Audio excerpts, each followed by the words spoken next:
Ginette, 1958. La soudure est un procédé d'assemblage de pièces métalliques utilisant la chaleur seule ou bien la chaleur et la pression.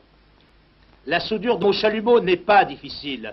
Disposez le fondant comme il convient. Préparez avec soin les bords.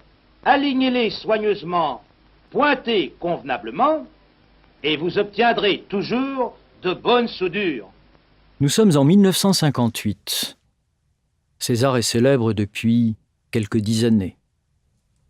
Il réalise une sculpture comme Ginette à partir de fragments de fer qu'il assemble patiemment. Il y a dans l'œuvre de César le temps court et le temps long. Le temps court, c'est celui des compressions, des expansions qui viendront par la suite.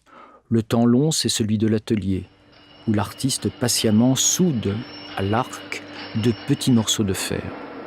Pourquoi êtes-vous venu ici à Villetaneuse ? Je suis venu à Villetaneuse pour une raison bien simple, parce que j'avais pas d'atelier. Et je traînais d'atelier à atelier, d'un copain à un autre. Et j'ai fini par rencontrer un ami, qui est le fils du patron de cette usine, qui m'a dit « Mais pourquoi tu n'irais pas travailler dans l'usine de mon père ? Ils vont te laisser dans un coin, qui est celui-ci. » En somme, vous n'aviez pas d'atelier, vous en avez trouvé un ici. Voilà, c'est mon atelier. Il y a des grosses guillotines, il y a des mâchoires, il y a des polisseuses, des raboteuses. Enfin, il y a un outillage qui sert à cette usine.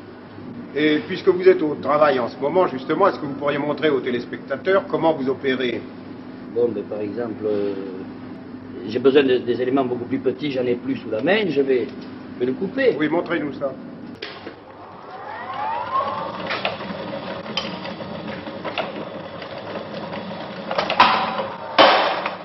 César parlait beaucoup à propos de ses œuvres de la densité de la matière. Il l'a toujours dit d'ailleurs, c'est la matière elle-même qui conduit la réalisation de son œuvre. Ginette est certes un personnage de son entourage, comme beaucoup d'autres, mais Ginette devient un emblème de la sculpture de l'artiste.